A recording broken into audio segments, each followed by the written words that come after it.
sure he's dead. You can see so much of that other one. You can see the future.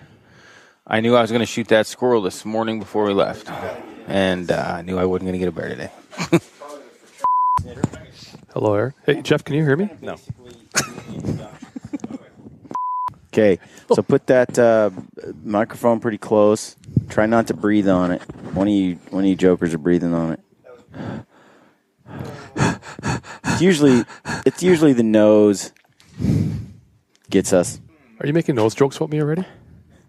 I'm sensitive about that. Dude, Roxanne, that thing is big, dude. Thanks, man. Appreciate it. What's your last name?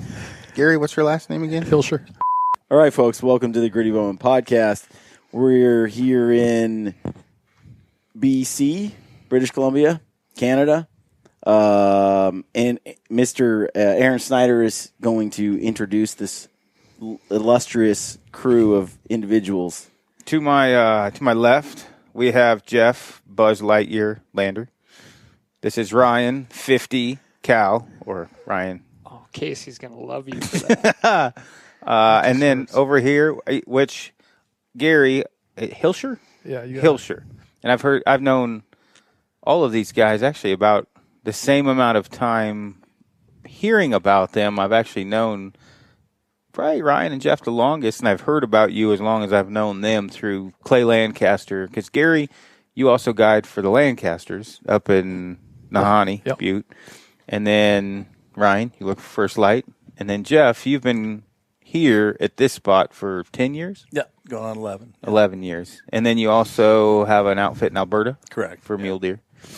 Gotcha. So a lot of knowledge in this room for guiding up here. And Aaron and I are here hunting. Just black bears, really. Aaron. So, Jeff, Mr. Incredible. We decided you've got the Mr. Incredible look to you. And we've named you Scrappy and Scooby. I'm good with that. Yeah, you pace around here like Scrappy, though. I do pace around. It's because Until you take a I'm nap. taking in the joint, right? I'm like figuring out where all the food is, you know. You already just ate it all. checking things out. We have I'm a had light- a few comments about our eating habits. They seem to be a bit greater than everyone else. Even when we're driving around, they're like, "You guys are eating again?" I'm hungry. Well, each week is different. Like some guys, yeah, they wouldn't eat like you guys do. Really? So you could have a bunch of bananas, avocados. There's no way they would eat avocados. Most of them. I think I've had an avocado a day since I got here. I've had at least 3 bananas a day. I like bananas. They're my friend. So, Jeff, here, you do the primitive outfitting is what your outfit's called. Correct. Okay. Now, initially, when you bought this area 10 years ago, you've been guiding up here for way more than 10 years, though, Not in BC. I've been in Alberta. in Alberta. Yeah, going But- on 20 now. Your initial plan for this place was just because you're a stick bow shooter, a long-time stick bow shooter. You were initially thinking just primitive archery, just recurves, longbows for this area, or were you No. run and gun the whole way? No. Yeah, gun and bow. Yeah. Yeah. You'd go hungry if it was stick bow only. Yeah. Well, and we don't want to go hungry. That's right. So, how many people do you take up here a year? How many clients in the Bear area in the spring? Spring would be 20 to how we've had as low as 8 during the 2008, downfall in the United States up to, I think 24 is the most we've had. Gotcha. And then I know what I've seen so far.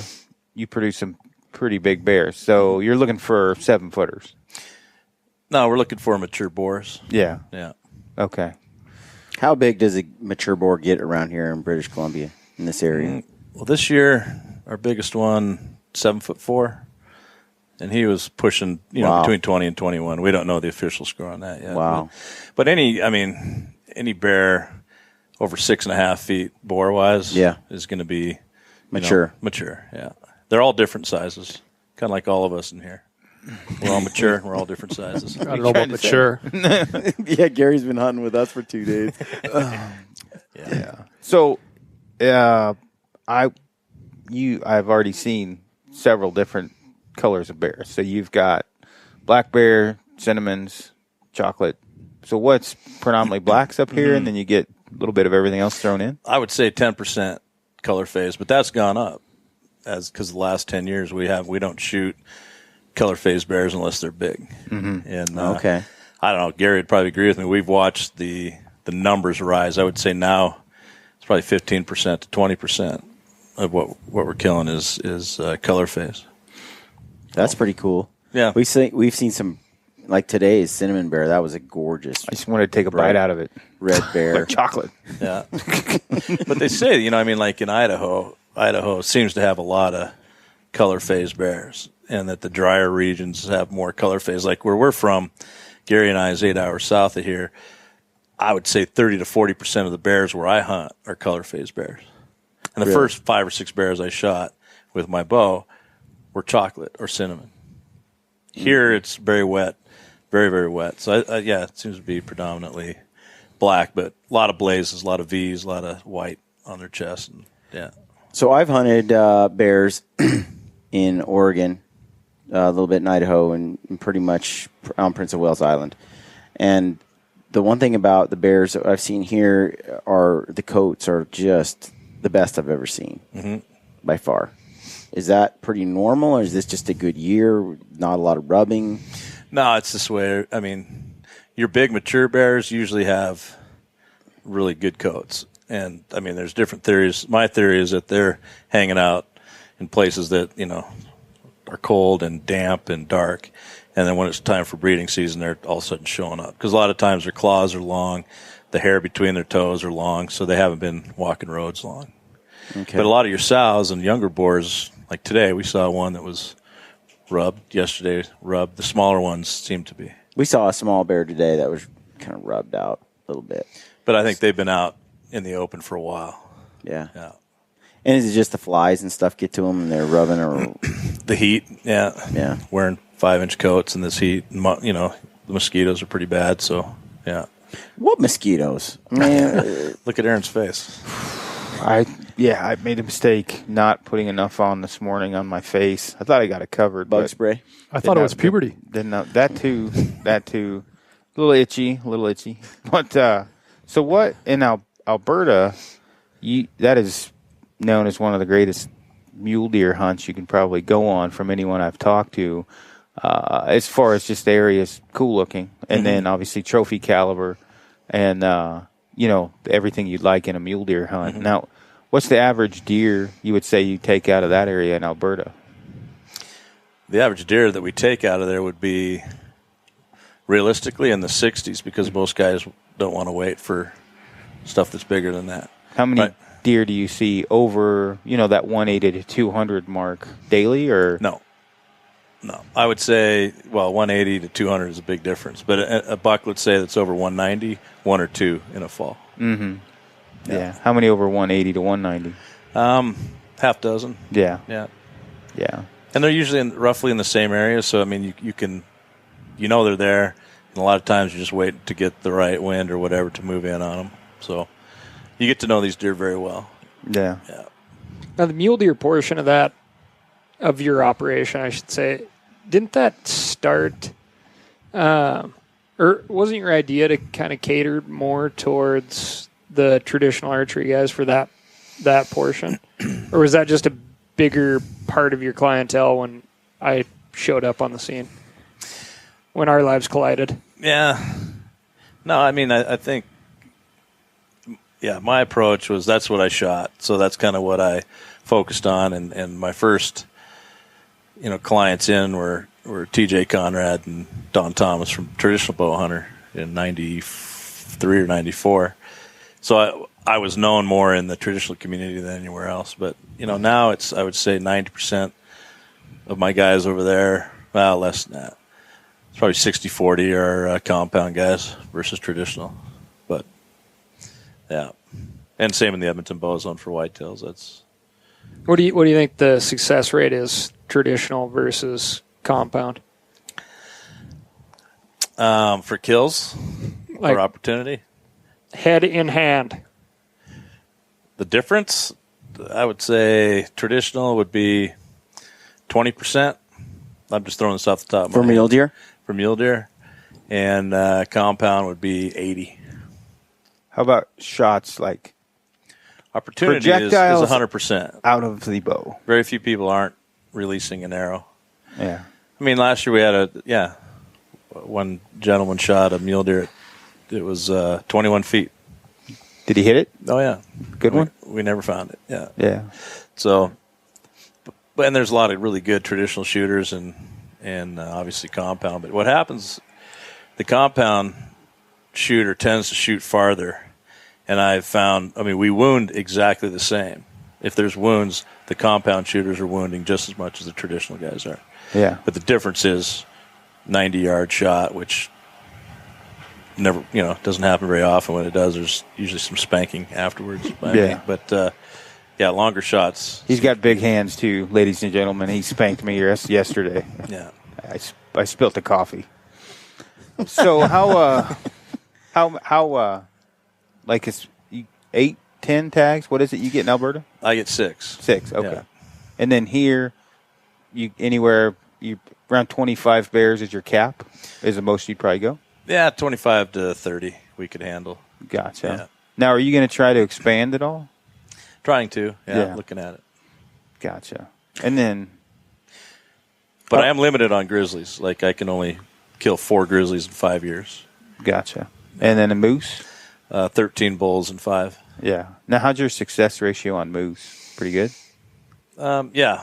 The problem here is that it's really thick, so getting a clean shot is the difficult thing with bow hunting. Yeah. So success is pretty good for rifle, and then bow is realistically, I would say 40% on bow, 30 to 40% on bow. Right. We've seen a bunch of moose already, but not 30 to 40%. You're talking about kill. You're seeing moose every year. You're seeing it's just too thick is Yeah. the problem. Mhm. Yeah. Gotcha. So what bow do you shoot for? What's your favorite longbow? I'm shooting a Centaur right now. Yeah. Yeah. Gotcha. So, Jeff, how long have you been shooting a traditional bow? 85. Since 1985? Yeah. And what are the success rates here for bear with the compound versus traditional? It's higher with the compound. Gary could probably kick in on this one, but I would say, 70% would be on average. This has been a weird year, even though this year has been our best year for big boars. This year's been really tough for opportunity-wise just because of the early spring. But on average years, our bow hunters are getting their shots, and for some reason we're not getting quite the penetration with the traditional stuff, so we have had some issues with that. So you've been doing this. You've been shooting a trad bow like 30 years, and you've had a lot of different levels of archer come and hunt with you and come to your outfits. What's the difference between the guys that consistently kill with their traditional bows and the guys that don't? And are there any trends that you've seen? Like, have archers gotten better or worse in the last 30 years, or can you make that statement? That's a good question. You may have stumped him. He's pondering. He's pondering. Gary, what do you think on that? I mean, obviously, there's been technology's evolved rapidly with. Yeah, I think the technology's definitely come a long ways. But with that said, things like, can I say whatever I want? Yeah, absolutely. I do. In spot and stock, where the shot sometimes got to be instantaneous, certain bows and certain sights don't lend to that. For example, I'm not slamming it, but the single pin sight, where guys are telling me, I've got to call a distance to a compound shooter, and he's sitting there, and let's face it, in my opinion, whether it's gun, bow, whatever, if you get a solid 5-second wide open shot, anybody who's hunted at all should be able to take that shot. But when somebody drops their bow down and starts adjusting their sight, no matter how many times they practice it, pull their bow back up, the movement, everything involved, we got some single pin sight guys this year. The one guy, he did fine, but with that said, the shot opportunity was a lot longer there. We got lucky, simple as that. Right. The bear didn't bust us while he dropped his bow, switched his pin down, brought it back up. So in some cases, I guess it can hurt you. In other cases, with the speed of the bows, with mechanical broadheads coming a long ways in the last handful of years. Honestly, Jeff and I used to just hate mechanical broadheads. They caused a lot of problems on certain quartering way shots and how they opened up and this and that. But yeah, it's definitely helped, I guess, for sure. And with traditional guys, regardless, we got to get close. So it is what it is. I mean, trying to get as many stalks in as possible just to get that one opportunity, a decent bear to get that shot.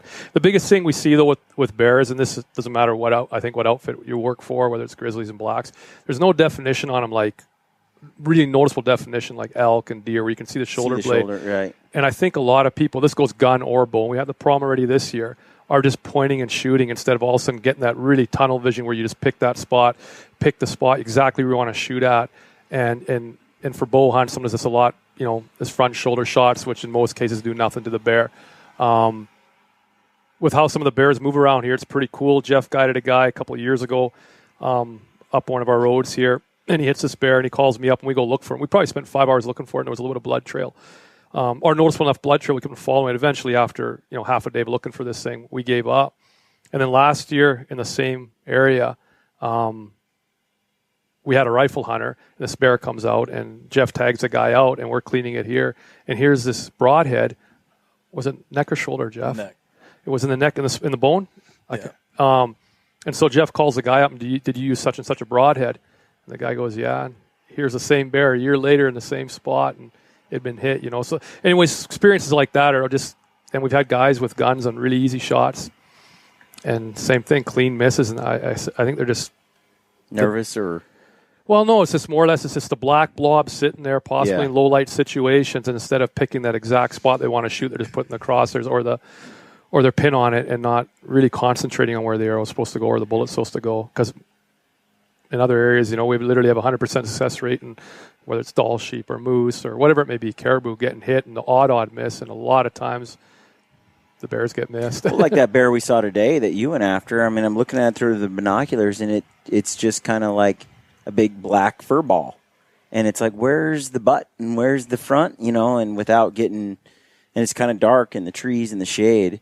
I can see it being difficult trying to pick out the vitals on a black bear. Well, what we tell them is center of center, horizontal, vertical, 2 to 4 inches forward.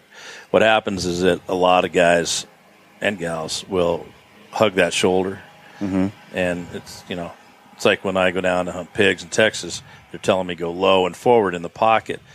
In my head, when it comes down to it, I shoot too far back, and that happens here as well with the bow hunters. They tend to crowd that shoulder, and that shoulder is very unforgiving on a black bear.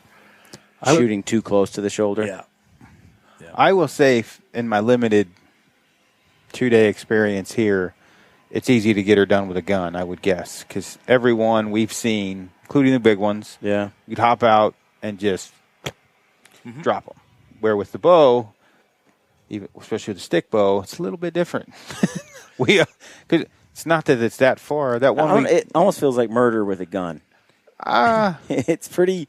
I would say if you come up here with a gun, you'll probably go home happy. From what I've seen, sometimes, sometimes you don't. But no, I kind of agree. I mean, depends on the person too. I mean, if somebody's super pumped to shoot a bear, with the gun, like last week we had a couple that were great. Oh yeah, and then I'm happy. But when it's like there's one and they pound it and then it's like let's load them and go shoot another one. That because these big bears to live here, I mean they've got a lot of things against them: the weather, big grizzlies, food, the respect factor for these.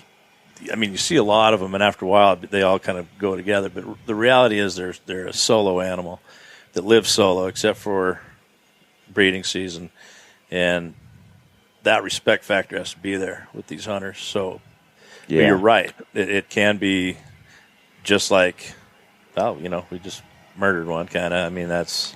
Oh, I could have murdered the out of everyone I've seen so far with a gun. I was like, we had. Well, as everybody knows, I get a little carried away, and I like to shoot everything. And we went out with Tristan, who's not here, and we're driving. Which is really Aaron. Aaron, sorry. There was 2 Aarons, so we called him Tristan because he looks like Legends of the Falls. But he's driving like 35, and there's a bear, and it runs up a tree. And I'm like, hey, can we at least take photos? I only shoot 7-footers. Hey, there's another one. Yeah, it's not big. like, wow, there's a lot of bears in here, you know. And then we have gotten out and put on a few stalks on good bears, but every one of them had 15 seconds to lay down the hate out the truck. I mean, they stood there for a minute before they left. Today we had a really good chance in that one you spotted, the black one. That was probably 200 yards down that road. Yeah. I mean, he was out there. He was a good bear. I mean, he was getting. I'm not the best judge in the world, but he's 6.5, 7 foot, and he's big headed bear for sure. So Jeff, back to what separates those archers, especially traditional. I'm really curious. Mm-hmm. Those guys that seem to kill year after year with their traditional bows. What is it that they do different? I think patience is the key. Not pushing it. I mean, for instance, if like today, Cal, with that bear that big boar we saw, in a normal situation where there wasn't big logging trucks going by, we'd still be waiting on him because he's not going to leave there, and he might have had a sow in there, but patience for them to come back out, and they're arrogant. The big boars are arrogant, and if you're like, we'll woof at them, or recently with the predator calls, they can't stand it. So if you can be patient, and that's what I find with the traditional crowd that comes here, they seem to be more patient by and large than the compound shooters. Not all the time. A lot of patient compound shooters. But I think, to answer your question for earlier, I think that the difference with the compound stuff is the efficiency of these bows. Mm-hmm. The equipment is just like the broadheads. Like 15 years ago, I wouldn't allow an expandable in the Edmonton bow zone on a whitetail. I wouldn't, because you just didn't know what they were going to do. I don't necessarily like them, but I mean that's my own personal preference. But people shoot them well, and we've had some couple this year, like with Rage and whatever, and it's just like you can't deny it. It's like, wow, it's pretty insane, Yeah. So what about on the flip side? What are the consistent mistakes you see guys make? You mentioned being patient helps them be more successful. That's something you see between the ones that are successful and not. But and the anatomy too. You mentioned the anatomy. Yeah, the anatomy. Know your critter. I think the difference is too a huge time are the guys that only in anywhere they hunt only have the opportunity to tree stand hunt constantly. Yeah. The guys like you guys who have done a lot of sneaking around the ground hunting elk back home or mule deer. It's amazing when you meet somebody who you may think is this world class hunter, but he's basically sat in stands his whole life, and then you put him on a stalk where conditions are good. I'm not saying where conditions are bad. Mm-hmm. And the mistakes they make with a bow going in, and you're just like, are you friggin' kidding me? In your mind as a guide, to the point then you don't want to. Sometimes, you do. You tell these guys what not to do, right? Like, right. Lift your feet, walk quieter, slow down, don't kick the rocks. Yeah. These animals aren't stupid. Yeah. Like but in a tree stand you get away with a lot more, and it's noticeable no matter where I guide. And that's just because a lot of places where people come from, they have no other choice. It's private land. They can only sit in a tree stand. And so, you know what? They're just plain friggin' clueless when it comes to stalking. It's as simple as that. And so even though the opportunities are lots there, lots of mistakes are made in those opportunities that are there. So. It seems like 30 years ago, 20 years ago, there were quite a few people that were shooting traditional archery. There's, compounds, took a while for them to come on the scene and really hit in force. So would you say traditional bow hunting knowledge has gone up or gone down? Or Oh, absolutely, it's gone up. Mostly with, the internet and everything that goes along with it. Now everything's accessible. And right now it seems to be the popular thing. You know, I mean, Aaron followed the crowd and went after it, right off the bat. Right after Callahan, he saw Callahan Kenton. It's like, I got to get one. No, he watched Hunger Games. That's right. Like that chick on there and said, man, I need to get myself up. And Hawkeye. Don't forget Hawkeye and the Avengers. They both shoot the same bow, and that's the one I ended up with. It's just not as cool. It doesn't flip out, and it doesn't shoot as many arrows in a row. I know that. That quiver is endless. Aaron's quiver. got each one of those characters on his lower back. Hawkeye from MASH? No. No, that's on my calf muscle. Above my each ass cheek. They're leaning over a mushroom, each one of them. It was a weird night when I got that tattoo. Yeah. It's in Bangkok. Oh, mother of pearl. So I've actually, because you were a Kafaru guy, but you liked me a lot more. It seemed like once I started shooting a stick bow, we certainly have talked a lot more since then. But you've been, I mean, you've waylaid some animals with a stick bow. So what are some of the different things you've gotten to hunt with a stick bow and that you've preferred to hunt, some of your bigger animals? Because I know you and I've never talked about this. We've been riding in the truck with Gary for quite a while. You've guided and hunted all over the place, but mostly with a gun, some with a bow. Yeah. You've been pretty much always stick bow. So what's like your coolest animals and some of the things you've taken with the stick bow? Some of my best ones are probably the smaller ones. Yeah. You know, I love mule deer. Yeah. Mule deer's a lot of fun. And it's an awesome animal to hunt with a stick because you really do have to slow down. So when I leave here in mid-October and hunt in the jungle, I go straight to mule deer and start guiding. And it takes me 2 days of just kind of looking. There's not a tree for miles there. Yeah. To try to adjust to that. Talk about two different, like, complete apples and oranges. Yeah, it's nice, though. Oh, this is like Forrest Gump bush here. It's thick. I use Jeff as an example all the time because, I force him to wear our clothing. But he's a bigger dude, built bigger than I am anyway. I mean, he moves like a dancer, but Private dancer. We saw the twerking earlier. Yeah. Oh man, you have to go there. You got, But, slow motion is better. I mean, he's a big guy, plains of Alberta, no cover, and with traditional gear, the last big mule deer you got at 8 yards. Mm-hmm. Or I'll get random WhatsApp texts being like, I got too close. I'm 5 yards from this buck, and he's going to sense me. That's funny. So what's your biggest deer with a bow? Whitetail would be gross 171, and mule deer is right around there, 168, 170. Yeah, it's a good animals with it. Now, have you taken sheep with a stick? Not yet. Why is that, Jeff? I don't know. I heard a story of you being 31 yards. Did you tell me this one? No, we were. That's how Jeff and I met. Long story short, we went stone sheep hunting together. We sneak up with these two rams. They're nice sheep. They're real nice sheep. I'd hunted the area before, and I think we were about 20 yards away, if I remember. And they were quartering away. And Jeff just goes, I don't have a shot. So I hand him my 7M mag and go, dump it, man. We're probably at that time in our mid-20s, roughly. And he looks at me and he grabs the gun. Hang on, he grabs the gun, lines up, and goes, I can't do it, and hands me the gun back. So I actually thought that was super cool. I think he might regret it now. I can't answer for him that, but because it's 25 years later and we're pushing 50 years old, and he hasn't had that many opportunities to go stone sheep hunting since then due to a lot of different things. But I thought that was really cool. That's how I met Jeff, and it was pretty neat. 'Cause I'm telling you, at that age, for me myself, and You'd have taken the rifle. I would have just. Well, Gary, we're a little practical. Going up the valley, it was like a flamingo and a warthog going up. He's lining out, and I'm trying to catch up to him. Yeah, but you found the trail, and that's when I used to be really competitive. And then all of a sudden you'd be ahead of me, and I'm like, how in the frig are you getting ahead of me? Is that the horse trail story? Yeah, the horse trail story. That was a good So I'd story. go like a wild man up the creek bottom, and Jeff's behind me, and I'm thinking, right on, I can kick this guy's butt. And then a little while later, I'd lose him, and then he's ahead of me again.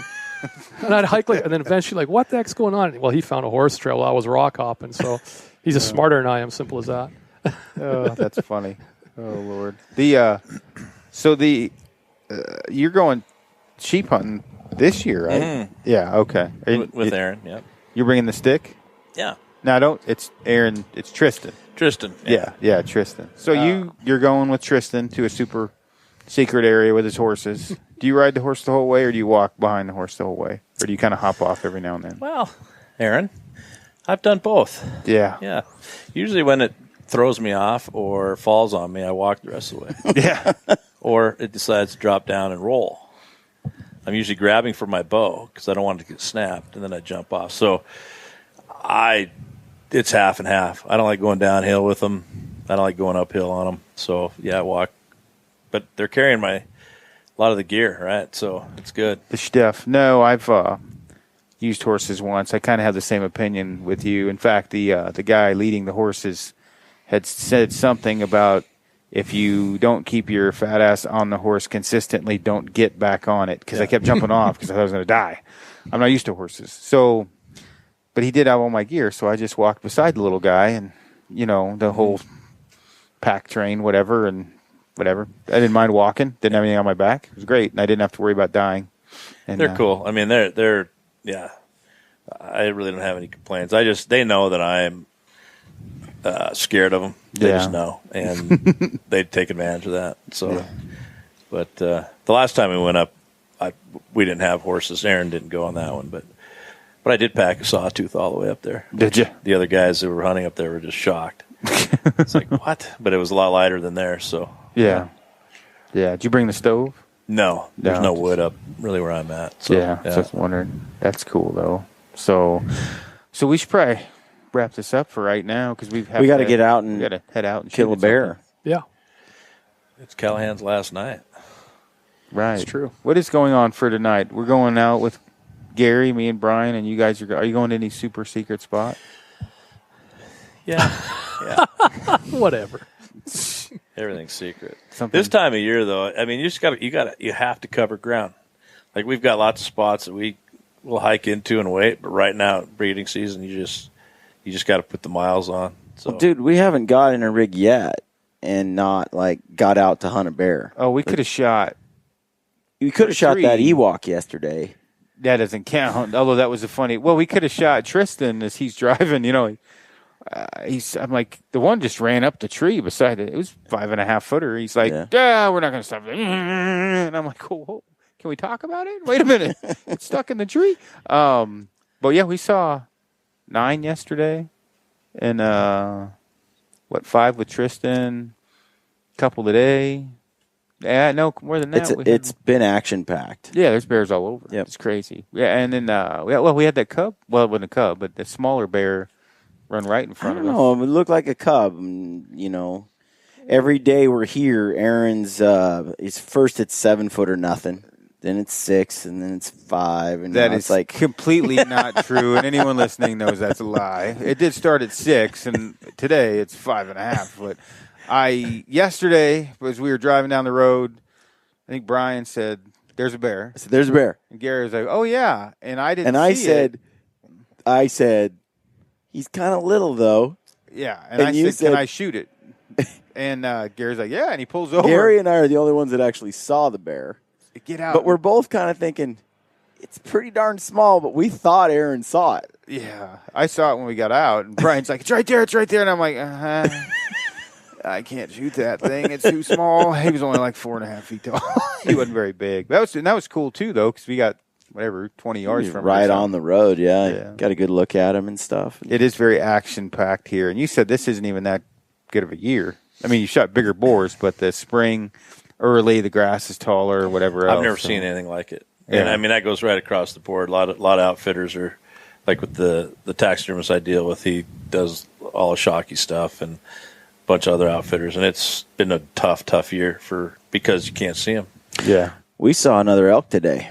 Yeah, we No did. kidding. Oh, you did? Yeah. Sweet. We thought it was a grizzly at first. We did. It looked like a grizzly. It really did. Like I was getting So tall. wow. When Gary pointed at it immediately, I'm like, "There's a grizzly in the grass in front of us. Get the camera. Let's take a photo." And then we popped out. His head popped up. It was an elk. But Well, it I was mean, pretty cool. yeah, you can't see like a lot. Like last week, you'd see just brush moving. We'd pull over and whatever. And like the other day with Cal and I and the client that was there, you had the predator call, and I mean, we're from here to the wall. Well, a little bit farther, 9 yards away, as this boar and sow just crushing the brush Yeah. aggressively to that predator call. You guys are describing those bears coming out and how they posture and how they act. You said they reminded you of some. What was Eddie that? Murphy from Trading Places when he was in the wheelchair or in his thing when he's doing that thing down the road. Yeah, no, they have a definite walk to them, stiff-legged. They'll run over A little brush, a cocky walk. Oh yeah, it's kind of that stutter step, kind of like you when you walk around the kitchen looking for snacks. I noticed that actually. Dude, He's posturing the whole way. I like to look for snacks with attitude. and looking good. That's right. Really, You got to have a little step in swagger it. his He shoulders. scratches behind his Like, head and he throws that bicep. It shows that I have. It shows that I have confidence That's right. Wow. in finding something to eat. Yeah. You found the confidence. You've got the confidence for sure. I work on it. Yeah. I have a wife that inflates my ego That's really awesome. well. I mean, she knows I need that. Yeah. That's funny. It's like, Speaking of you wives, are Gary. one good-looking man, and I need that. I'm glad you need that. Yeah. I don't go From there. my so wife. I won't go there. Forget it. We're done. Not from you, Gary. But we could, we got some stuff we can ask here. No, we cannot. Time to go hunt, Gary? Yeah, it's time to go hunting. Okay. All right, I think the let's go fails are hunt, done. and then we'll come back and recap. Sounds good. Maybe Cal will finally get it done because he's been here longer than us, and He's been kind of observing, though. He wasn't able to hunt. I was assisting Jeff Yeah. with my fancy fawn calls. What's the new call you you brought were up? cooking like a champ, by the Yeah. way. Yeah, what call are you using? Because it seems to be working for you. The Jason Phelps sent me. I was like, "Hey, Yeah. got any predator calls?" And some stuff showed up at the office. I threw it in my bag and hopped on the plane. And What's your so it's the success rate fawn. with those? 100%. 100%. He's like Flavor Flav with that thing with black bears, not black people. We're gonna need you to step it up. Yeah, well, I just can't be as good as the rest of you. I mean, very much a highlight. The first boar came out, Yep. and I mean, he definitely saw us and stepped into the timber and stepped out and called a couple of times. And I was shocked because I would say 60% of the time, in my experience, they run the opposite direction. Yeah. Thing steps onto the road, turns, and does the big, rolls his shoulders forward, and just. I was like, "Uh-oh!" Really? And this was with the rifle. Daddy So, hungry. yes. Yeah, we called out one last night, but nobody was there. Yeah. Okay, won't go there then. How do you blow on that call? A lot. A lot. Yeah. How do you do it? A lot. But the when Jeff was making a stalk with his other hunter, when I saw the bears slide into the trees in front of him, I was standing on top of the truck and was calling to try to get him to come down the road, and the one south stood up and locked onto the direction and hesitated. And I thought she was going to walk right past him. But instead she slid into the brush and came all the way straight to the truck. And I'm standing in the bed, and I'm looking into the brush, and I can hear the bear in the brush. I'm like, God, I cannot believe how thick this is. I have an incredible vantage point, and I cannot see anything. And right as I think that, she stands up right in front of me. Like, I was thinking with the angle 8-9 yards. Wow. And we're just locked eyes. Stands up right next. Hello. But the boar wouldn't show himself, and it's probably because we had that other big dominant boar in the back of the truck. Oh, really? But he was in there just going and going nuts, and didn't like that. Are you stating Cal was the big dominant boar? No, the Or dead bear that was in the back of the truck. Okay, Yeah. just I to definitely had clarify. some musk. Yeah, Cal had some.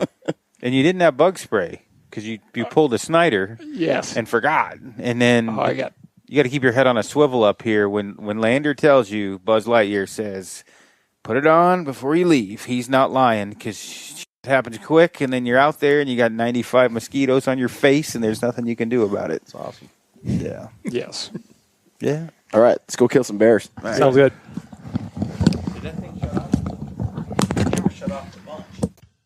Okay, Gritty friends, I hope you enjoyed that podcast. If you did, please take a moment to leave us a review on iTunes, Podbean, or Stitcher. We love reading your reviews. And connect with us on social media if you're on there. Look us up on Facebook and Instagram, and take a moment to subscribe to our YouTube channel so you can receive notifications when we upload new videos. We've got a sweet deal with Mountain Ops. You get 20% off on all Mountain Ops supplements, combo packs, and apparel when you type in the word gritty at checkout. All right, friends, let me leave you with one other quote from Theodore Roosevelt, who said, it behooves every man to remember that the work of the critic is of altogether secondary importance, and that, in the end, progress is accomplished by the man who does things. We all have a choice. We can be people who do things or people who criticize the work of others. It's pretty simple, really. Get out there and do your thing. Good luck on your hunts, and stay gritty.